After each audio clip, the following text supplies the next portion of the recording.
Who was Elizabeth V. Poulos? Her name is carved in stone, but why? An article by Vance Lauderdale. Vance Lauderdale. Ask Vance is the blog of Vance Lauderdale's, the award-winning columnist of Memphis Magazine and Inside Memphis Business. Vance is the author of 4 books.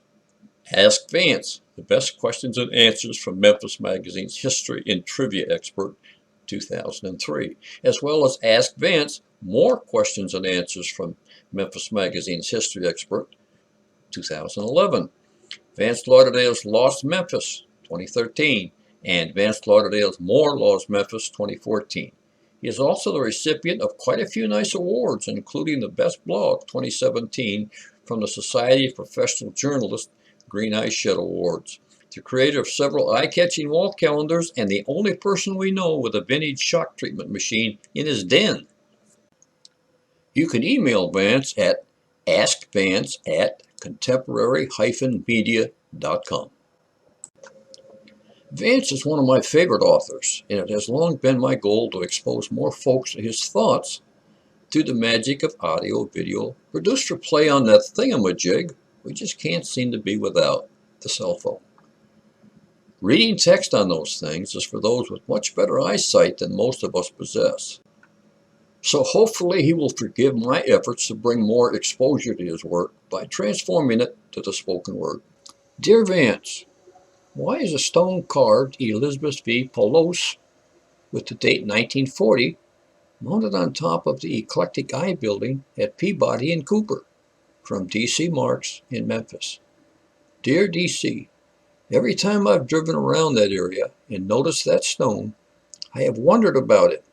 Over the years, I've received at least a dozen queries asking who this person was and what the stone signifies. Whenever I looked into it, though, I hit a dead end.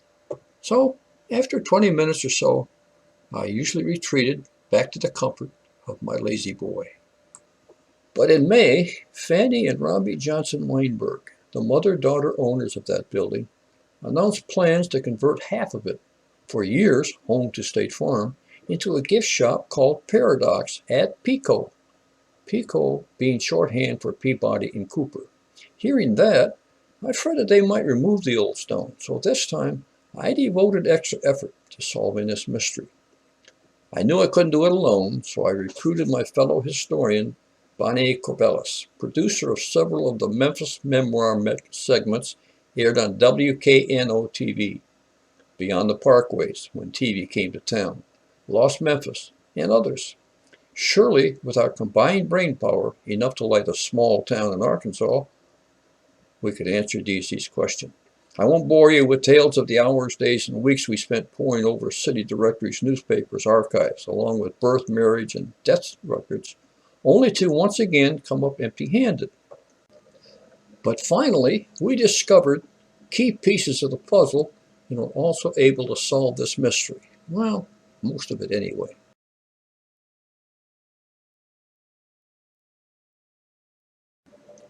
Elizabeth Harris was born in Glossa, Greece on June 24, 1900.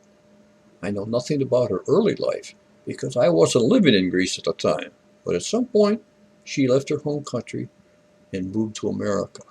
Now, hold that thought, because here is where I introduce you to a fellow by the name of Vasilios Agnostopoulos, who played a major role in this saga. Born in the village of Gregory, Greece, in 1893, he immigrated to America in 1914, landing in New York City. One of the first things he did in this new country was to Americanize his name to Victor Poulos. The next step on his journey was to move to Memphis. I'm not entirely sure what brought him south, but I suspect friends from Greece assured him of a good job here. That's not a wild guess. He first shows up here in 1922, directory managing 2 restaurants, the famous Cafe in Lamar and the Willett Inn on South Parkway. A remarkable accomplishment for someone with no prior connections to this city. Bonnie, whose last name suggests her Greek connections, her husband Nick is of Greek heritage, says records show a tidal wave of Greeks who came to Memphis around 1915, 1925. Greek immigrants tended to gravitate to the restaurant business, and there were so many diners and cafes in Memphis because of all the train stations and the river and rail traffic. They would follow a friend or family member who had come to Memphis and could help them get a job when they got here. From the stories I've heard, those Greek immigrants were some of the hardest working and thriftiest people you could ever meet. Oh, and Bonnie turned up Victor's naturalization papers, which show he applied for American citizenship a year after he arrived in Memphis in 1923. But he didn't complete the long process until 1927. Over the years, city directories tell us he managed or was otherwise involved with other small eateries and lunchrooms around town, including the Bell Cafe on Vance, the Southern Cafe on East Calhoun, the Lenox Cafe in Cooper Young, and the Log Cabin Cafe in Fraser. Okay, now what has Elizabeth been doing all this time? Well, so far we haven't turned up much information on her. Let's face it, searching for someone with a rather common name like Elizabeth Harris turns up more hits, usually wrong ones, than a person called Victor Poulos.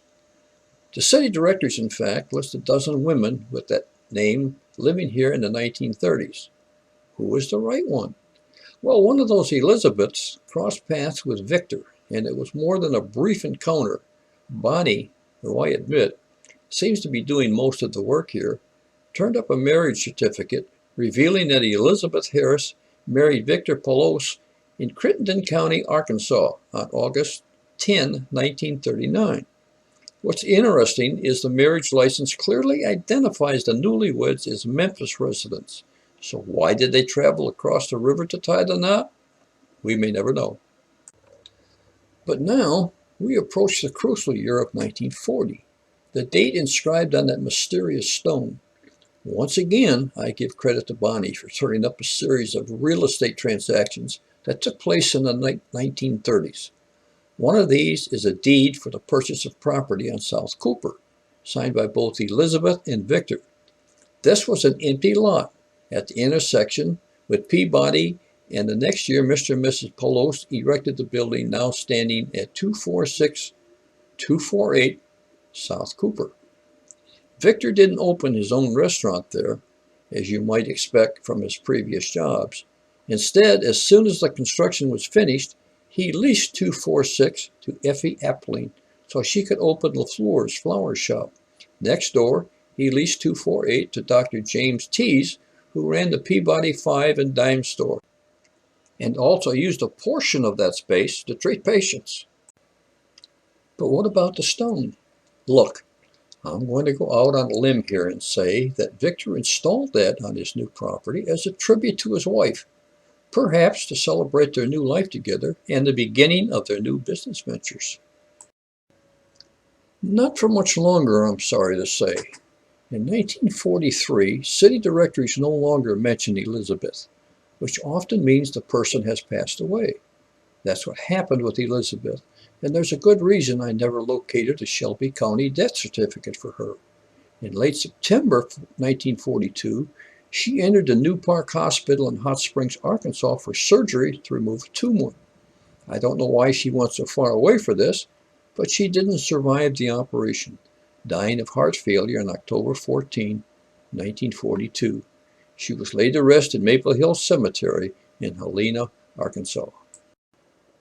Victor remained in Memphis. He left the small home they had shared at 1012 Jackson, moving to the curiously named Magic Hotel at 192 East Calhoun, where he died on November 9, 1949.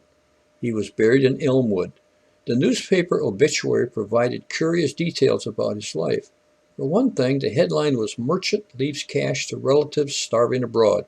Apparently, he left behind a stepmother, brothers, and a sister who were still alive and naked and hungry in Greece, and his will, typed in Greek letters, stipulated they would benefit from his estate.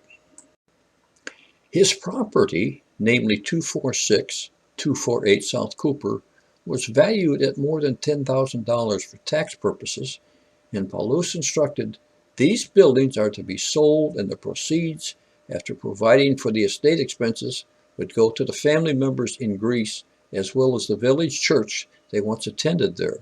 He also made a bequest of $5,000 to the Annunciation Greek Orthodox Church here, along with a gift to the Reverend Bartholomew Karahelios for prayers for his soul. I believe this concludes the story of the stone, but I can reassure readers one other detail. The Weinbergs have promised me that the Elizabeth V. Poulos marker on their building will remain in place, where it has celebrated the memory of this woman and intrigued everyone who has noticed it for more than 80 years. Vance Lauderdale is the history columnist for Memphis Magazine and Inside Memphis Business. His dramatic life story is so well known that school children are taught to recite it for extra credit. If you enjoy Vance's musings, why not subscribe to the Memphis Magazine weekly newsletter and find all that is happening now and has happened in and around Memphis? The email is free, and you can find a link below this video to get your adventure started.